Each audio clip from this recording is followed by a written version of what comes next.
Hello and welcome to Charting Change in Legal. I'm Caroline Hill. I'm editor-in-chief of Legal IT Insider, and I'm here today with my very esteemed colleague, Esteemed Ari colleague. Kaplan. Wow. I don't even Ari. Hi everyone. I'm Ari Kaplan, an analyst that covers legal, and it as always is a privilege to speak with you, Caroline. Thank you. Thanks so much. Yeah, it's been how's the week been? How's your couple of weeks? It's been a couple of weeks since we've spoken. It's been very good. I have been in the throes of finishing three different research reports. My eDiscovery Unfiltered research is coming out. I have a report that will be coming out for the ALA conference at the end of May, and a research that'll be coming out at Clock next week. So, speaking to different constituencies, e-discovery decision makers, law firm leaders, and corporate legal operations directors. So, a really interesting way to compare what's happening in different sectors. And of course, AI came up a lot, but it was much more about processes and change management and trying to gauge whether this will be a better economic year and where firms are headed and how their clients are viewing what they're doing. It's just super interesting. So I feel very lucky to do the work that I do. Gosh, that's a busy. That's so they're very different, right? So the first one is e-discovery, and they're all separate, completely separate topics, right? Right, right. I mean, the first one is essentially a report where I conduct market research to try to understand what people think of specific companies Mhm. so that I can share that information with those companies so that they can determine where there are market share opportunities, where there are challenges that they need to address, what's happening in their competitive landscape. And then I ask about specific trends in the space, but unique to those leaders. However, e-discovery is often the foundation of a lot of this innovation. It's a lot of knowledge management, a lot of change. E-discovery has been using AI for over a decade. It's perfectly accepted in the courts. There's a tremendous understanding. In fact, a lot of the AI discussions grow from the success that's occurred in e-discovery. So it's great that this is the 10th year I'm doing that research, but I also had the privilege of doing some other work more generally focused on law firms and law departments. So Joy Heathrush at ILTA a while Yeah. ago said to me at the end of the year when I was doing a kind of what do you think of the past year and what have we learned, and she said, I think we should be tapping more into the e-discovery sector in terms of helping us to move forward with Gen AI and leverage some of their understanding around TAR. I think you and I may have talked about this in the past, but I'd be curious as to whether that is happening or whether everyone's just sort of staying in their lane, and whether e-discovery will continue to be pushing the boundaries more than others, or whether actually it's sort of evening the field a lot more. E-discovery's always been further ahead. They were doing stuff that contracts weren't doing. I'd be curious to see, did you get any sense of that or not really from the research? What I find ironic is that e-discovery has always been advanced in terms of the technology, the processes, the talent, but has often sat behind the glamour because the work itself is very methodical. It was almost like legal tech, right? I've been writing about legal tech since the late 90s, and legal tech was super uninteresting and boring to most people for, a decade and a half or something. It's only recently, last 10 years, last 8 years, the money came in, lots of exciting stories. So legal tech is the coolest thing ever. It's global. People want to just go right from law school into a legal tech career. That's not what it was like for a long time. It was very obscure and it was dominated by very basic tools that could be transformative. Billing tools, document management tool, matter management tools. It wasn't the sort of, oh, AI will change everything kind of application. Those were incredibly valuable. Practice management, all of those tools, super valuable. They've had tremendous staying power. They are at the core of a firm's technology portfolio. But there was not a lot of excitement about it. And e-discovery, the same thing. Super. I love the e-discovery community. I feel lucky to be part of it. Super interesting people, fascinating. I think it's almost like the best kept secret. It's out now, and so I think that yes, it's always been at the forefront, and now you see the leaders in e-discovery, which I think is incredibly fun. I see my peers who have been toiling away learning and working and applying and just serving clients in the most dynamic way. And all of a sudden, they're going from, head of e-discovery to head of innovation, or head of innovation and legal operations, or head of transformation, artificial intelligence leader. You're starting to really see a recognition that this field served as such a core foundation for what's to come, that talent and that technology and that understanding that needs to be tapped. People are starting to also think, how can I take my e-discovery technology and apply it more broadly? Why am I not using it in other ways? And so, luckily, the research will show some of that and tell that story if I do it a good enough job. But I'm sure you do a I'm yeah, no, fantastic job. I'm excited. I'm excited I'm not to talk to you surprised. about it. That's Yeah, cool. yeah, I mean, yeah.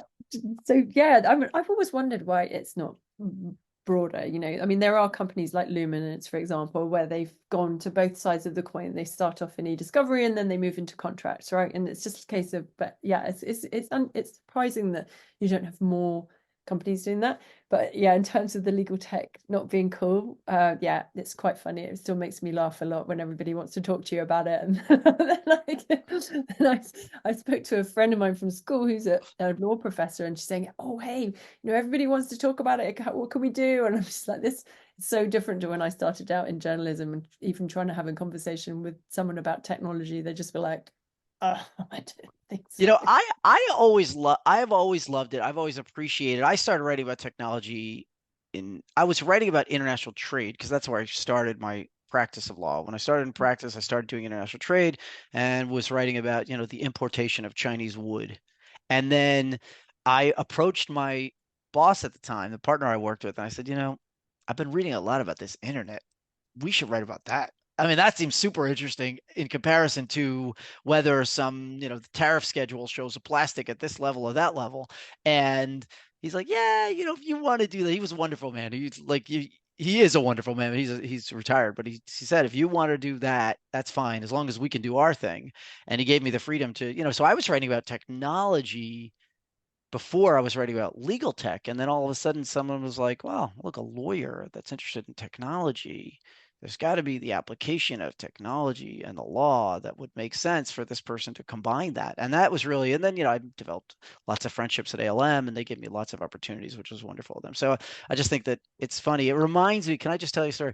So when I was a kid, so I'm an Eagle Scout. I don't know, that doesn't mean anything in the UK, but in the US, it means something. It's some sort of milestone. And I was a Boy Scout growing up in Brooklyn, New York. And in Brooklyn, New York, walking around in a Boy Scout uniform, particularly in the neighborhood I grew up in, was not particularly cool, and you wouldn't do it that much. And so you'd wear like maybe underneath your clothes if you had to go to a meeting. I had this uniform, which I still have, by the way. I bust it out sometimes for Halloween. My kids love that. They're like, you are so uncool. And anyway, so I feel like legal tech was like that. It was like, oh, I'm writing about this awesome article for Wired magazine about like the Electronic Frontier Foundation. And also I wrote this piece about, case management over here. And so it's like my Boy Scout uniform underneath my clothing. And so but now it's like, what, look at me, Eagle Scout. And you just, write about it, talk about it. It's conferences all over the world. It's just fascinating to me. I think it's super cool. Why not? It's so cool. It's so Yeah. cool. And you see all like loads of managing partners and senior partners and all the people that would previously be like, that is some back office boring stuff. And then now, obviously, I mean, the good thing about Gen AI, I think it's been progressively more, technology's been progressively more a boardroom conversation Right. over the years, right? From when I started being a journalist in 2004, it's progressively moved to become more of a exec committee boardroom conversation. But I think the last year or so has accelerated that beyond all expectation in terms of suddenly now they're all involved in that conversation, which is super cool. It's not as cool as your Boy Scout uniform story, Not nearly as cool as that story. but it's super cool. And for the people who like the CIOs, and I think it's really important. I think that there's still, though, funnily enough, there's still like cultural, I don't know. I think that I was speaking to somebody the other day, David Turner. He's just taken over as CTO of Herbert Smith Freehills.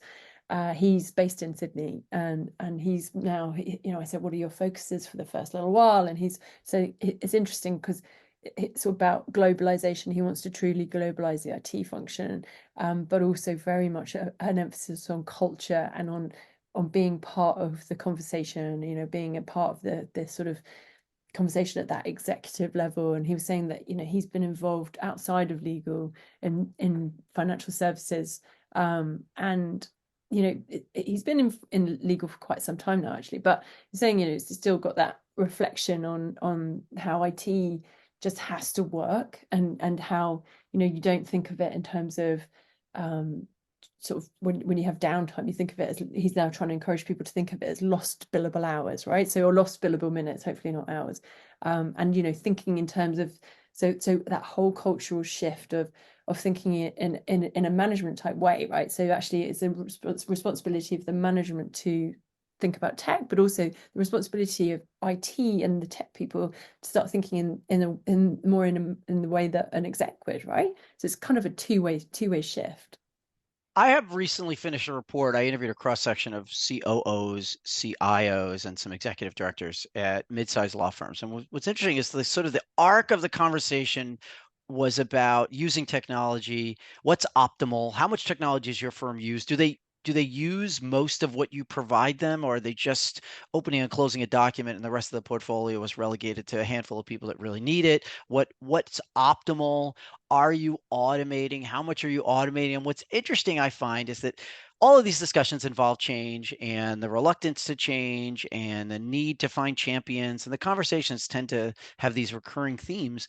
However, at the end of the day, a lot of the leaders in technology are really trying to figure out a formula so that they don't even have to address change management, that they can just switch something and it sort of magically happens on its own. So you don't have to worry about people doing something differently because it will be as automated as they can possibly make it. And then there as that conversation progresses, it's sort of like, well, we need to also maintain the human connection.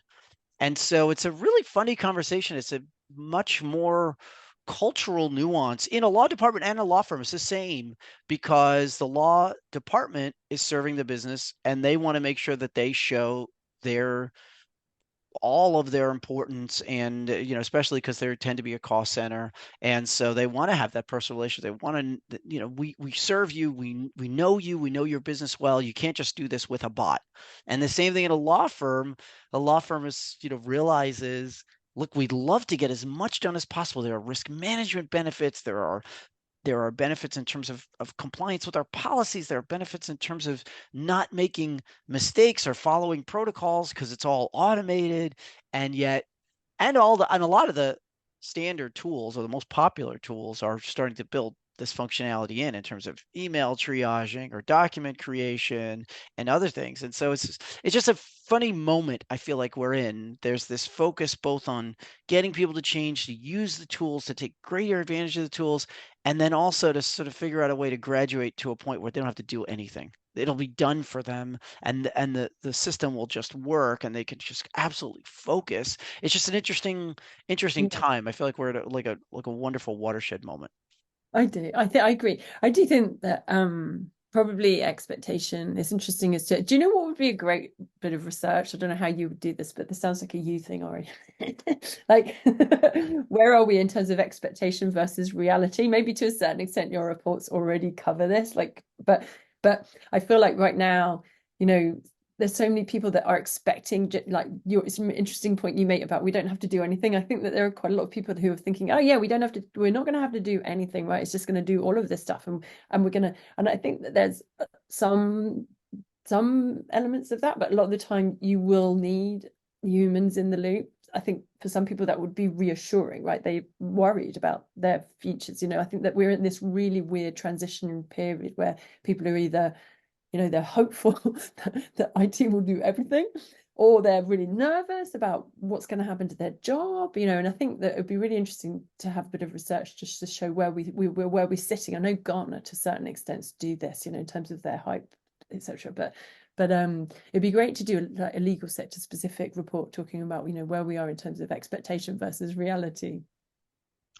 Also, the issue is really fundamental. If you have technology that can do so many things, it changes mentoring, it changes training. You don't need to be in the same place as anyone at the same time. We're already seeing this, and it's only getting more complicated. As people become more comfortable, not necessarily being in the same place at the same time, it Mm. it just gets complicated. Although I will say that I work at a global firm, and was a partner I worked with in DC, and a partner in Chicago, and a partner in New York, and a partner in other places, and it just the team functioned great. We all focused on what the work that we needed to do. It's not that different than if you were working remotely. I guess that's the argument. It's like, well, I've worked with someone in Chicago every day and someone in LA and Miami. They're not here. So what's the difference if I'm working in the office or I'm working at home? Those people are not where I am. Why should wait? So I totally get that, but the issue is this commitment to training and learning and development, which needs to stay at a premium because that's the way the profession proliferates. Yeah, I'm going to do a webinar soon on this whole, where are we at with, are we moving, is everyone comfortable doing where they are, working from home, or are we going back to the office? There's all these firms that are tying bonuses to how many days you're in the office. Some people are doing 4 days, and I do think that, right, I'm not sure where everyone's at with it right now, and I think that I do think that we just, if you can, the value of face to face and the productivity of face to face is greater. But like you said, you've had global teams for a long time, and actually, I think if you measure, I mean, I have so many conflicting thoughts about this actually, because I suppose it depends what type of work you're doing. But if you measure by output, then and that can work really well, right? You do, this is the goal, this is, and you know who's doing what. I do think that lots of firms are still suffering from not having any kind of task management, like no visibility of who's doing what. That to me is kind of just completely nuts. Um, but yeah, it's kind of fascinating. We sort of, I think that we're back to having flux. I'm not sure. I don't know whether we'll ever be at this position where it'll just be like, this is what people do. Do you know what I If mean? Like this. somebody told me, I always say that if somebody told me when I was practicing, and I practiced from 97 to 2006. So if somebody told me when I was practicing that my firm would let me work 4 days a week in the office and I could work remotely the other day or two or three, frankly, I I would have thought it was the greatest firm on earth. I loved it, and I worked every day in the week, on the weekends. Like I thought it was a great, very fortunate opportunity to get to work for that firm, and the fact that we worked hard and put in a lot of hours. I don't think there was a change in expectations over time. We knew that was the requirement. Like the expectation was you worked hard, they paid you well. So I've always, just thought of that, and I don't think it's sometimes I don't think it's if the flip side is, oh well, I can work even more remotely. I don't know, that's a healthy. You gotta have some time away. It's better to, so that's why I'm a big process guy. Like I always think that if you can build your processes better, it'll free up people so that they'll return refreshed and interested and eager, as opposed to drain them. That's a hard cycle to sustain. Yeah, And obviously, I'm glad I'm not on that side of having to deal with that. But you have a lot of different talent at a law firm today. Just an incredible number of roles, unique positions, and people who are you just solely focused on innovation, or solely focused, now you see there are new roles in chief AI officer, solely dedicated to a certain discipline that will drive the firm forward. It'll be interesting to see what those roles end up producing, and what the success factors are of the firms that engage people in those roles. yeah. It's funny because so our biggest story on LinkedIn in terms of the number of hits was Was the 1000th episode of the virtual lunch? it was not that. Not No, that. man, never It is. should have been. It should have Darn. been. It should It have was been. it was Wow. John Scudato being Mhm. appointed as Latham's director of AI. I think I've got his title right. So, and yeah, it's, I mean, by a country mile got, a load of hits. And people are sort of speculating now as to whether that is going to be a thing. And I spoke to, it was actually off the record, so I can't say who it was, but I spoke to somebody at another big US firm who said, where everyone's going to go that way. So I was just trying to remember. So it was the DOJ. The DOJ started this. They appointed a C-suite AI person, I guess chief of AI must have been. And then somebody from one of the big US firms said, "Oh, everybody's going to go that way." And then Latham's just appointed John as head of AI, and it's quite interesting because so the forecast in the US seems to be, yeah, that's the way that people are now thinking. I've spoken to a couple of people in the UK who said, we don't need that. That would be another C-suite person who ends up falling by the wayside because actually it should be either the head of innovation or the head of IT or those two preferably working together. We don't need a head of AI.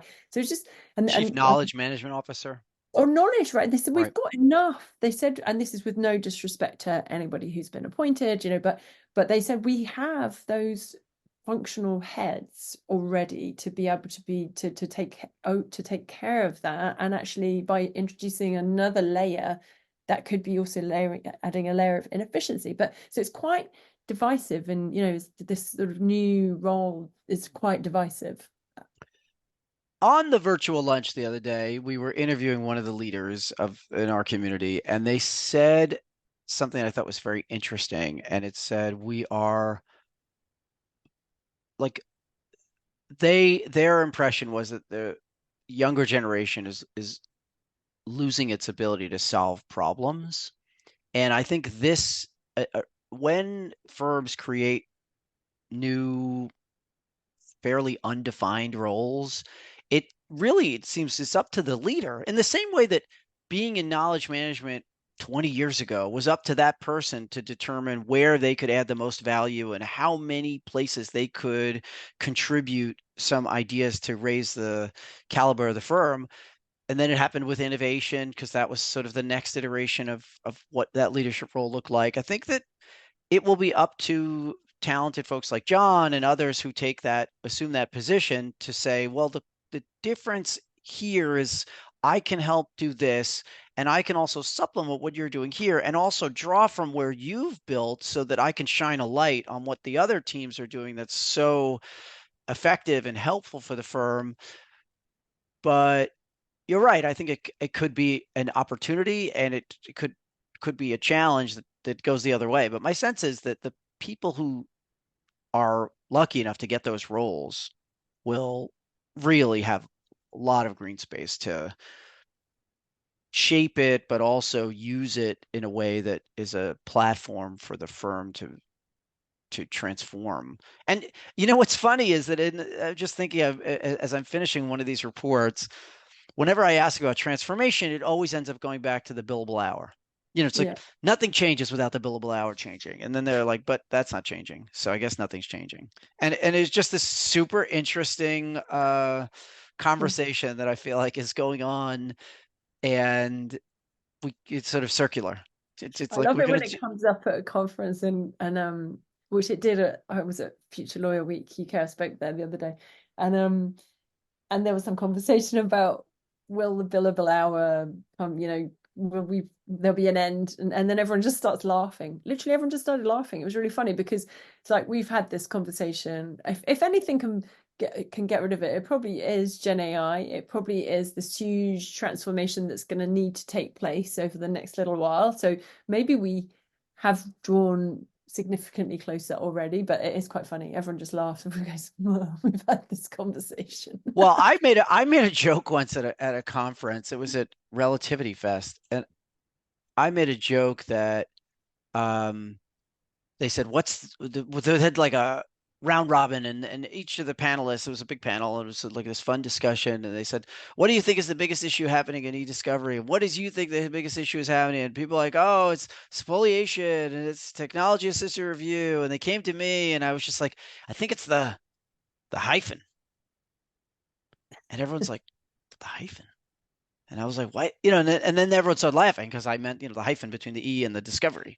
Oh. And, and everyone's like, that's true. The hyphen is a big E. Why is there a hyphen? And I was like, oh my God, I was totally kidding. Like, I was not being substantive here. There are a lot of smart people here. I was just trying to counter their brilliance with a nonsense comment that I thought was kind of funny.